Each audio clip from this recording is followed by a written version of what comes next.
Pretty interesting, isn't it? How would a man hear this back in 1969? You know, why were they talking about replacing the Bible? And by changing the language of the Bible. And then yet that's the very philosophy that you'll hear from most pulpits. We can't understand the King James Version anymore. The words are archaic. The words need to be changed and updated. Interesting.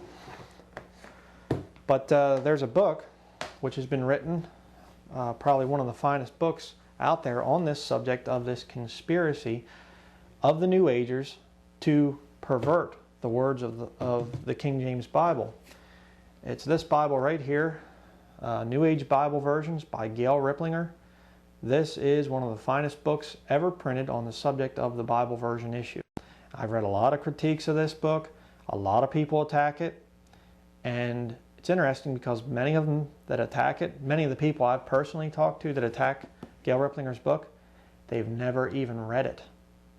And the reason for that is because this thing is almost 700 pages long with the notes in the back. Almost 700 pages of documentation. And they'll pick a little thing here, they'll pick a little quote, and she misspelled somebody's name or something, and they'll never cover the whole issue. They can't.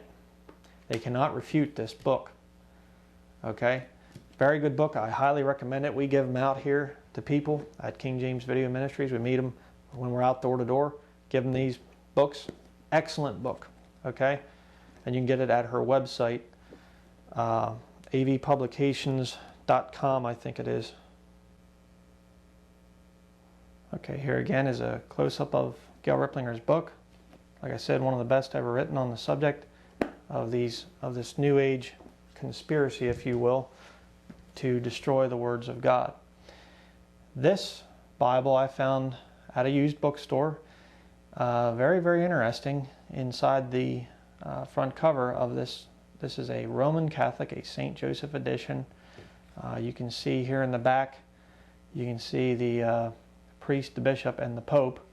This is definitely a Roman Catholic perversion. Mary, the Mother of God, and here you have Jesus Christ with his heart thing there, which, again, I don't have time to get into that right now, but something very interesting in the inside cover of this.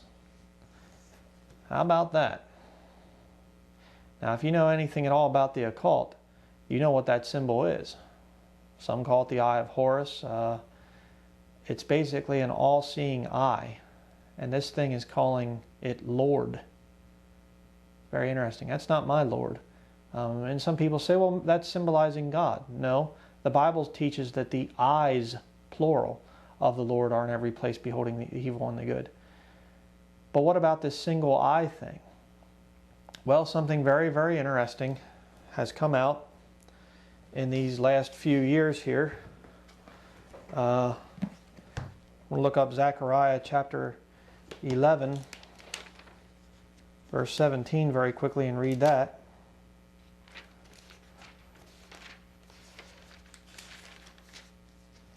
Zechariah 11 verse 17 says, "Woe to the idle shepherd that leaveth the flock. The sword shall be upon his arm and upon his right eye. His arm shall be clean dried up, and his right eye shall be utterly darkened." Now you read back in the book of Revelation, and you will see that the Antichrist is wounded in the head. And isn't it interesting that the Passion movie came out, and the man who played Christ in there, the man who depicted Jesus Christ, had his right eye, wasn't his left eye, his right eye was swollen shut. His right eye was darkened, as the Bible says. And you can see it right here. Now, is that a coincidence? I don't think so. They're preparing the world to receive the Antichrist. And by the way, the Passion movie is just Roman Catholic. It's the 14 Stations of the Cross. Okay. Next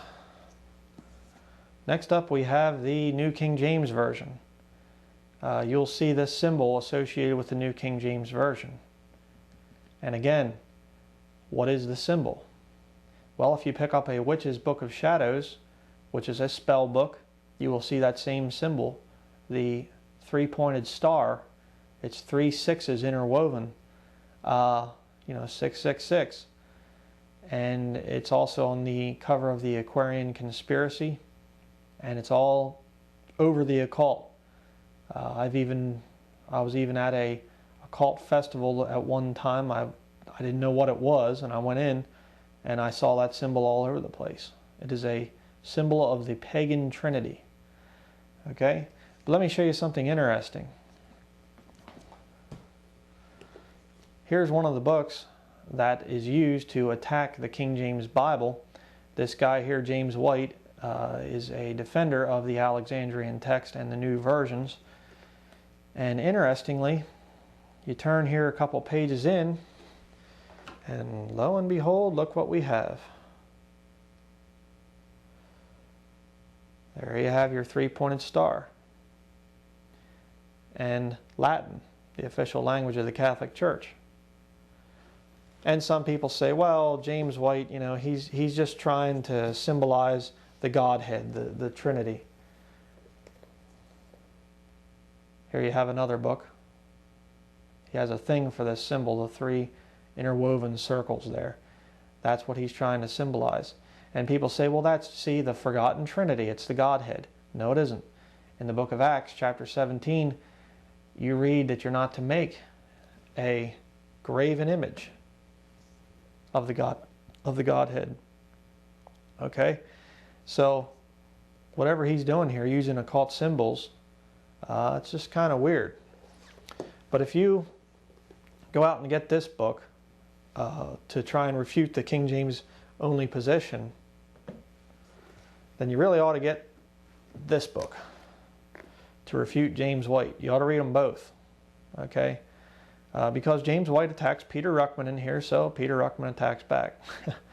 And I think Dr. Ruckman shows over 70 places where James White just comes right out and lies.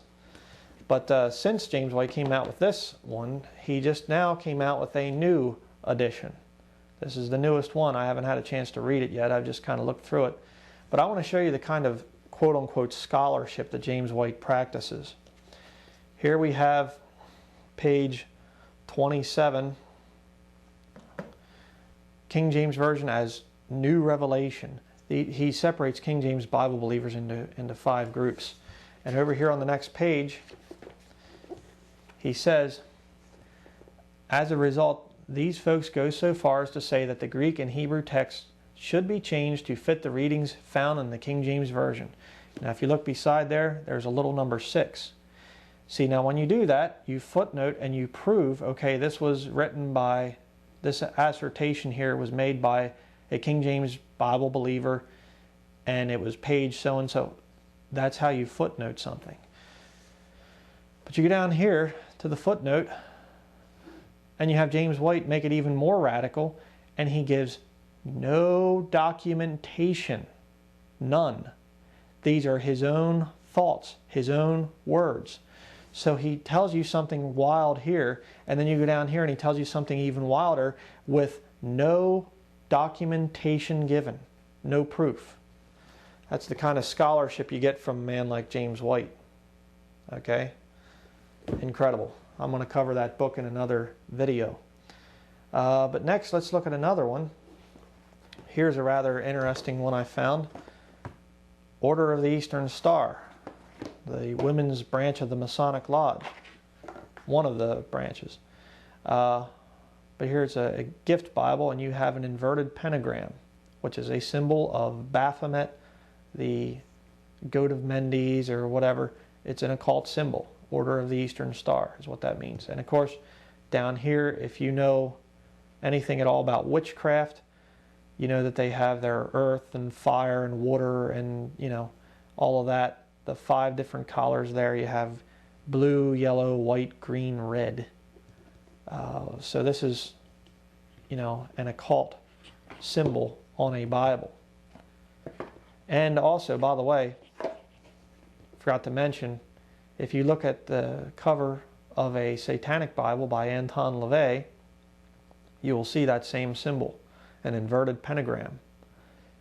And interesting to note that the Satanic Bible of Anton LaVey and the NIV are both printed and owned by HarperCollins Publishing. So you buy an NIV, your money goes to the same people that print the Satanic Bible.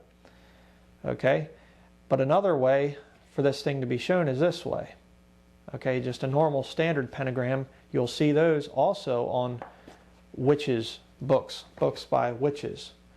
And I found this to be rather interesting. A New Testament, New American Standard Version, and you got a pentagram on there. Very interesting.